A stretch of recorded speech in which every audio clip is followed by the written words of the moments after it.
Minoka Jeff, good morning, and welcome to Native News Online's Election Coffee Break. This is our weekly morning chat about all things election, so grab a coffee and listen in while we discuss the latest November 2024 election coverage with our very own Native News Online staff. And once again, I am joined by Levi Ricker in Michigan at Grand Rapids, and then Marlon, who is in Wisconsin. How are we doing today? We're doing well. I mean, the election's 2 weeks away, and so I think everybody's excited. At Native News, we're going to actually do a stream tonight at 7 p.m. Eastern time. So that's 7 p.m. Eastern time on our Facebook and YouTube channels. And it's going to be geared around get out the vote. We just feel it's really critical. One of the things that I have noticed, and I was at a powwow up in Milwaukee on Friday night, and it just appears to me people still are not paying attention. And I know there's factors like campaign fatigue, election fatigue. It seems like this election has gone on and on and on, but we're getting down to 2 weeks, folks. But when I ask some people questions about who they're going to vote for, they act like, wow, I don't really know how to sort through these candidates, Donald Trump or Kamala Harris. And so it's kind of like, and I'm a news guy, right? So I'm thinking like, man, how can you not know who to vote for? But I think it's time for people to pay attention. And I think paying attention is getting your friends and relatives, who are viewers out there, watch our stream tonight so that you can get caught up with what's going on. We're going to release some numbers for a poll that's going to be published today in Native News Online. And we actually went third party and got cross section of Native Americans from throughout the United States. And so you will be able to see the polls on our website, and we're going to talk about them at the stream tonight. And Marlon, you're over there. You were at Milwaukee as well. What are you feeling? You're on the ground in Wisconsin. What are you hearing about what's going on?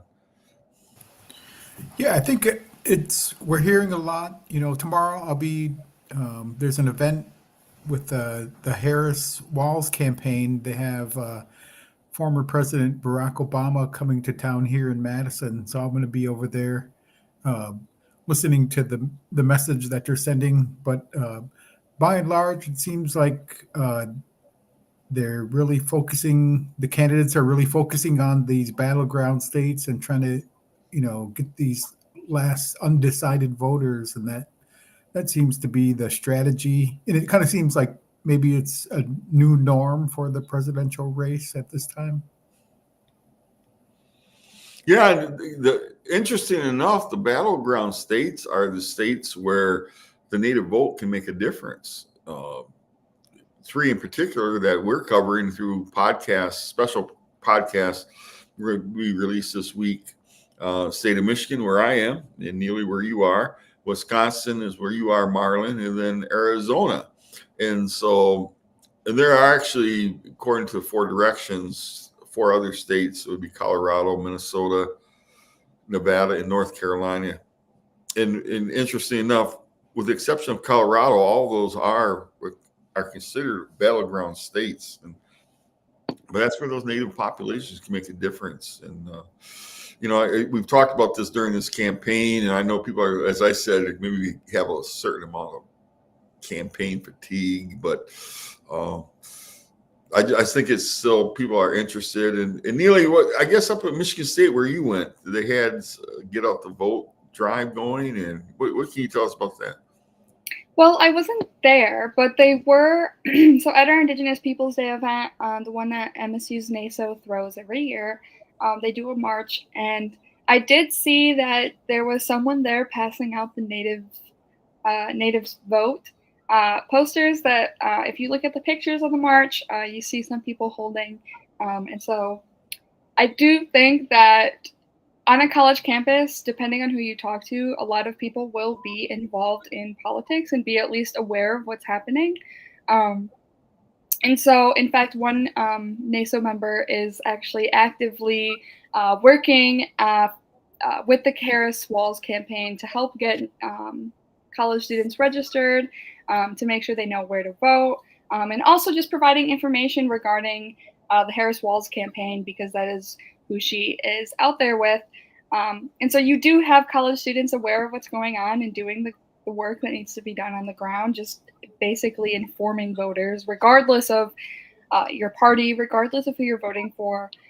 There are people out there doing the work to make sure people know what's going on, because that is always the biggest villain in the story of politics is just ignorance.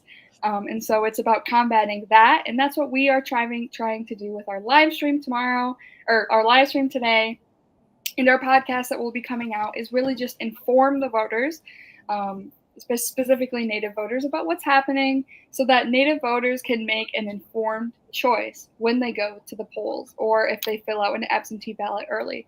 But either way, our goal at Native News Online is to make sure that everybody is at least informed and aware of what is happening. And we just got done over the weekend attending the Four Directions Native Vote conference. So what can you tell us about what was happening there, Levi? Well, the Assistant Secretary of the Interior, Brian Newland, was there. Senator Brian Schatz, who is the U.S. Senator, who is the chairman of the Senate Committee on Indian Affairs in Washington, D.C., was there. And I was really impressed by the idea. And it's the Treasurer of the United States was there. And I was really impressed with the people who were there, and really just there to really help energize the Native vote. And as we all know, it's so very important. And gave me an opportunity to interview some people. And I actually, and Marlene, you were there to help interview as well. But two people said something 2 separate days that has really stuck with me since I've been home. And it is that when I ask about early voting, now we know early voting is taking place in some states even as we speak. And my understanding, there's record numbers of votes. And we want to hear that same thing about Indian country, record number of votes out there. But I ask, are you going to vote early? Have you voted? And, you know, two people said to me, one was a tribal chairwoman, president of a tribe, said that, no, I want to go there physically, be there. I want to be in line, experience it. I want to show the pride, and put it in my own words now. But then a guy said something to me, a friend of mine who's actually my tribe, but he's Prairie Band Potawatomi, Burton Warrington, and he's actually lives on a Menominee reservation in Wisconsin. Is doing some really great work. They put a $5 million language building up, where a building that they teach language, and it's just phenomenal what he's doing. But he really got to me when I asked him about early voting. He said, "Oh, no." I said, I want to go experience the same thing that President Hoseley, he had told me the day before, but said, no, I want to experience it. He said, but more importantly, he said, my kids, I bring my kids with me to the polls. I want them to see me voting. He said, they could see me fill it out at home. And he said, but that's not the same thing. I want them to go there and experience it. And I thought to myself later, I thought, man, that's pretty cool, because it's that, as they talk about it, management, and you certainly can put it into parenting, management by example, parenting by example. He is showing his children, he's instilling in those children right now the idea it's our right, it's our responsibility to vote. And I just thought that was so cool. And depending on your circumstance, absentee ballot, there's nothing wrong with it. I've already voted absentee ballot. I checked with the city clerk's office, made sure it was there, and it was there like 4 days later, recorded as being. I don't have to worry about my vote; it's done. But however you vote, make sure you do vote. And I just think it's kind of exciting that this Burton is trying to instill in his youth, his children, I should say, it's so important to vote. And Neely, what about you? Did your mom take you to vote, or how'd you get that sense that you've already voted, right? Well, how'd you get that sense that it was your responsibility to vote? Yes. Well, this year I filled out an absentee ballot. In 2020, I did go to the polls physically and vote. Um, but previously, before that, I did go to the polls once with my mom while she went to vote.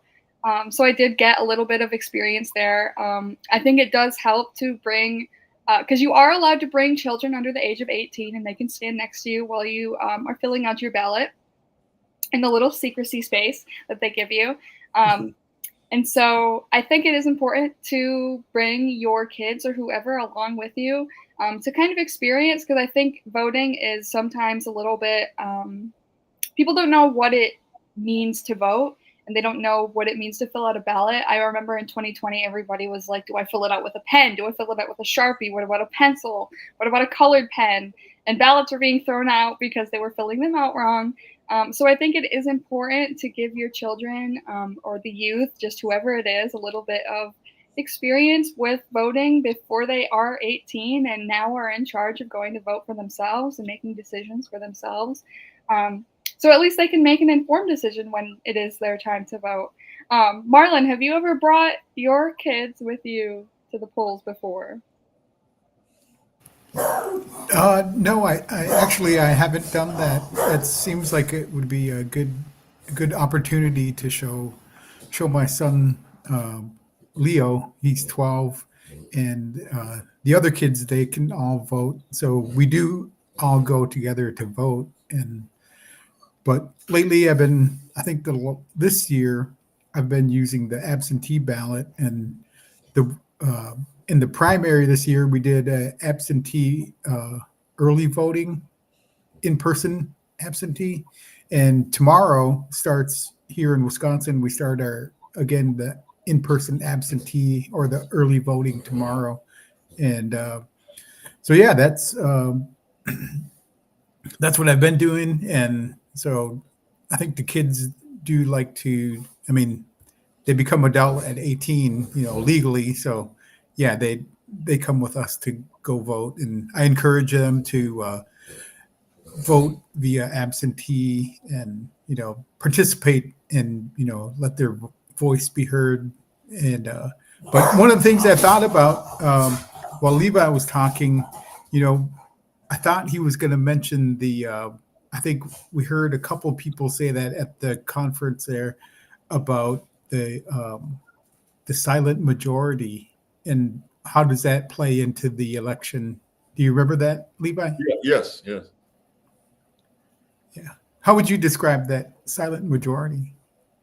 Well, I think that there are a lot of good, patriotic people who are doing the right thing when it goes to voting, and they're doing it without a lot of fanfare.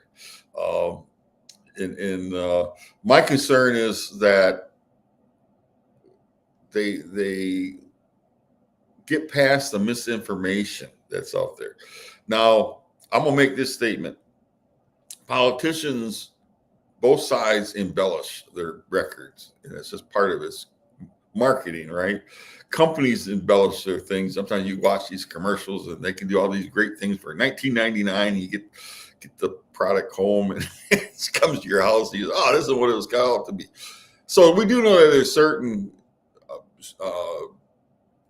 embellishment that takes place in any campaign. However, there are some outright lies that are being told right now. And I really hope that our Native people are able to see, and kind of goes back to that concept that Larry Wright from the National Congress of American Indians said: don't vote R, meaning Republican, don't vote D for Democrat, but vote I for Indian. And then he goes on to say that vote for the tribal sovereignty ticket. And I think that is the something I want to encourage our viewers to do.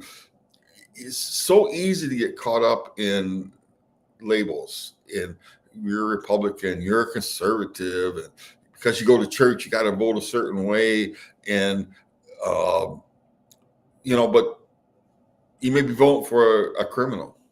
In this case, that's true. You might be voting for a criminal if you listen to some of that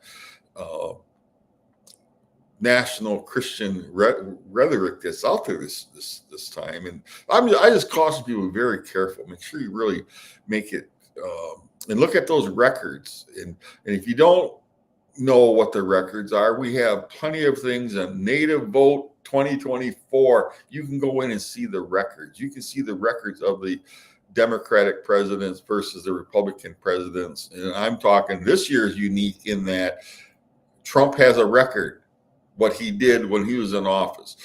Kamala Harris has a record, how she was part of the Biden Harris administration, did enormous work in Indian country. Kamala Harris went with Secretary Holland to the Cherokee Nation.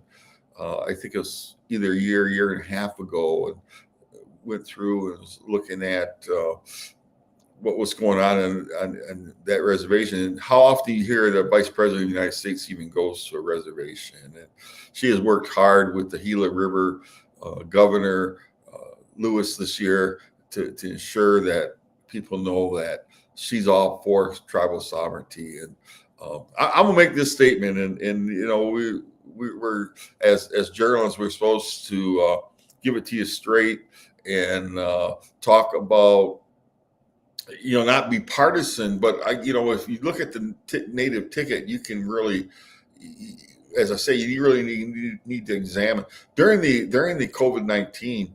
Trump administration didn't want to give Indian country one dime. Did not want to give Indian country one dime. It took people from NCAI, the National Indian Health Board, others to get to some of the senators and say, you've got to write in Native Americans to the CARES Act. And because of that, lobbying, if you can put it that way, or those calls or the trips to the White House, they were able to get that in.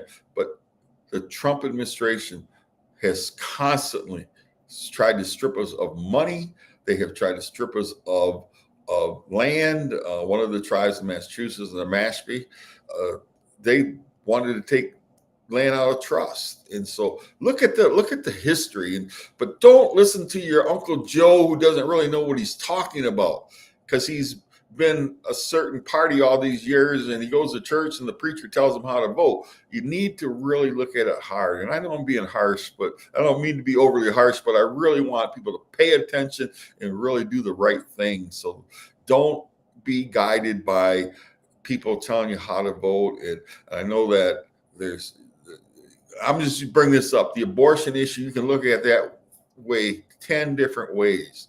And there are, because of what happened with the Supreme Court, people dying because the language is such there can be no abortions. In some cases, that baby does need to be aborted for the purpose of saving a mother's lives. So, and I'm not a preacher, don't want to be a preacher, but I will tell you this, I am a human being, and I worry about women's having the right to make decisions, and so doctors don't have to worry they're going to jail because of such stringent laws that were written because some far right people convinced people this is what needs to be done.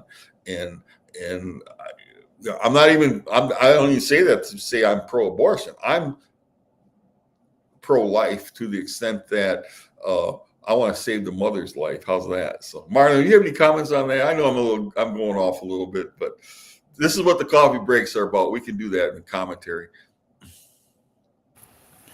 Yeah, you know, that's one of the key issues. I think that's what our poll, the Native News Online poll showed, that, you know, the reproductive rights were, you know, I think they were definitely in the top 5.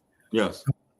And, you know, that it's a lot of it's just common sense, and some of it's, you know, just healthcare based decisions versus, you know, hardline party politics, you know, conservative or liberal politics, that, you know, it's got to be filed under one of those two. And, you know, that seems to be the norm lately, that, you know, either you're in the left or the right.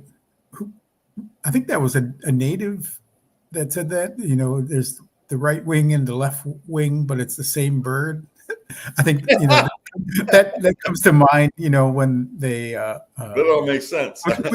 dealing with, you know, the native tribes, that, you know, they have to, you know, we need to be considered. And, you know, we're in the Constitution of the United States. I think that's there's no way, it's kind of like they can't get rid of us, no matter how hard they try.